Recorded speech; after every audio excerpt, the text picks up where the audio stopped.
Hello, math humans. We are going to do 1.5b today. We're going to be doing more analyzing of functions. Today we're going to try to determine where a function is positive or negative, and then we're going to review symmetry because symmetry is related to whether a function is even or odd. All right, so in our last video we analyzed functions, but we're going to add more to our analysis of a function. So I'm going to start with an example of a parabola. So unlike other types of analysis, now what I want to look at is where is the graph above the x-axis and where is the graph below the x-axis. Alrighty. So we would say, I'm going to give this an A and a B so we have a point to talk about. This particular function is greater than 0 from a negative infinity to A, and because I didn't put an equal sign, I'm going to do open brackets, and then union with B to positive infinity. So this function is above the x-axis in these particular intervals. And then I could say f is, let's say, less than or equal to 0 this time, and because I put the equal sign in there, now I would include the endpoints. So when we talk about whether a graph is positive or negative, we're talking about positive is above the axis, negative is below the axis. So it's really not a difficult concept. It's just kind of an interesting way to think about a graph in terms of an inequality. So let's just start in with an example.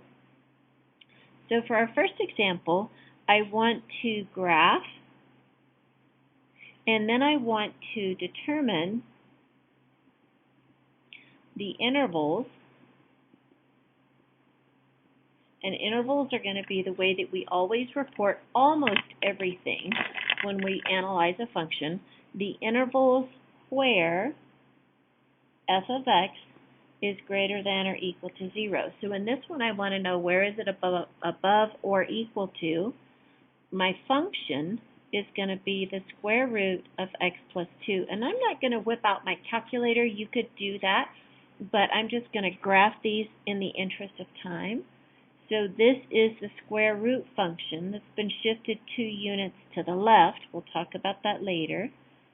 And then that would be what the graph looks like.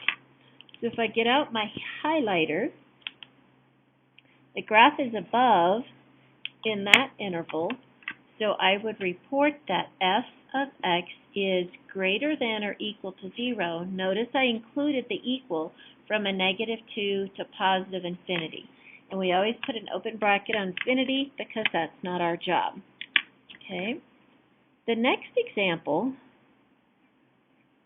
the very same directions, except same directions all the way across. This time our equation is going to be f of x is equal to x cubed minus 5. And again, I want to know where is f of x greater than or equal to 0. I graphed this in my handy-dandy grapher. It's basically a cubic function that's been shifted. It's been shifted down 5. This point of intersection is 1.710. I found that on my calculator. You could do the same thing. And I'm interested in where is the graph above, so it's that portion of the graph. So I would report f of x is greater than or equal to 0, greater than or equal to included 1.710 to positive infinity. All right? Remember, if you need to find this point in your grapher, it's second calculate 0, left, right, enter, enter. Alrighty, so the next thing that we're going to talk about is symmetry.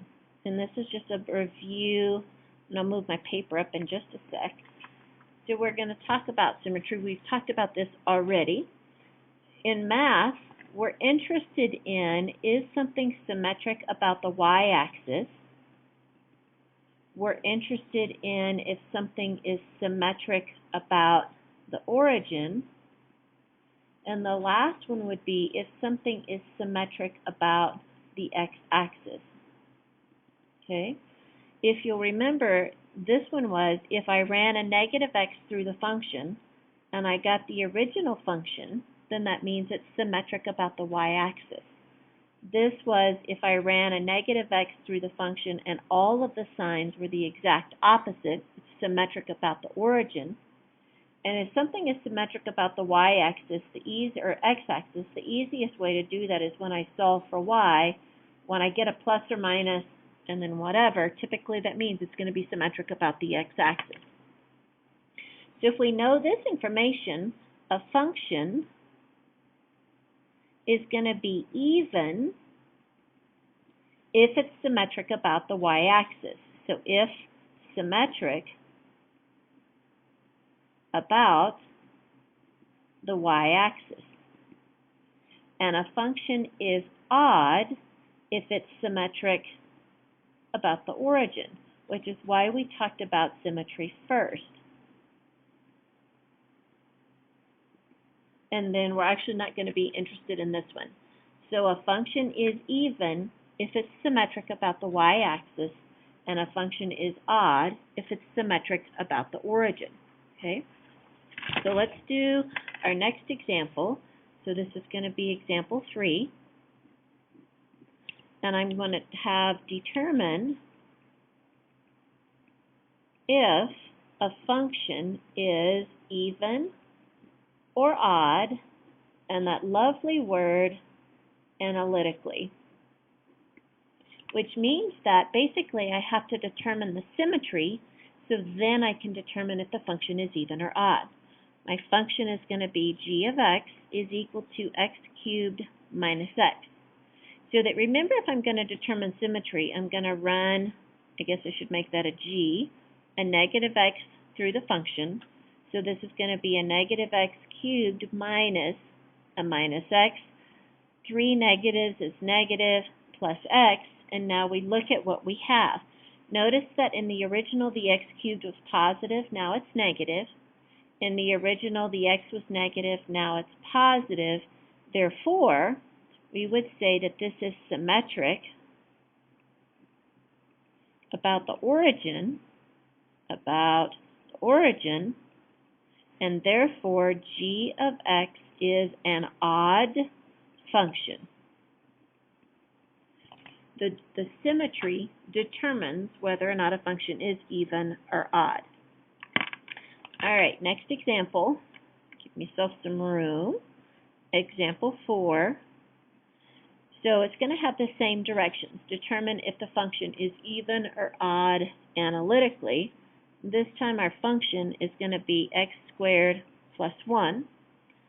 I'm going to determine my symmetry first. So I'm going to do h of a negative x, which is a negative x quantity squared plus, oops, that's a 1, the sideways 1.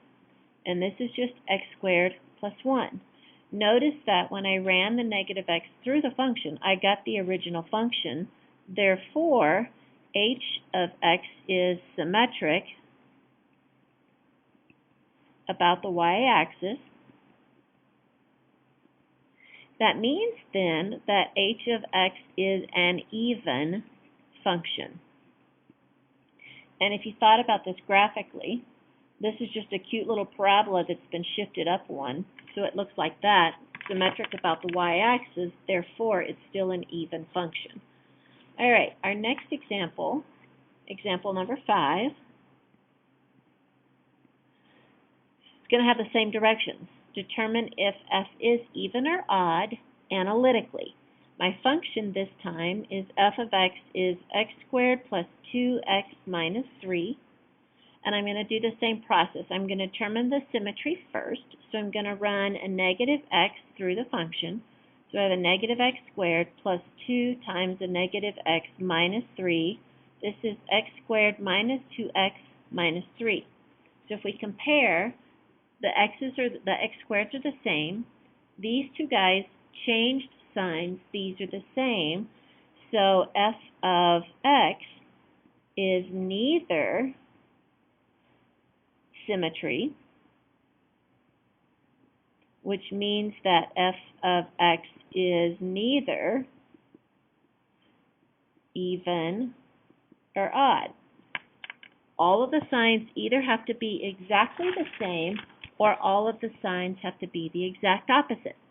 And that's all there is to it. I will see you soon.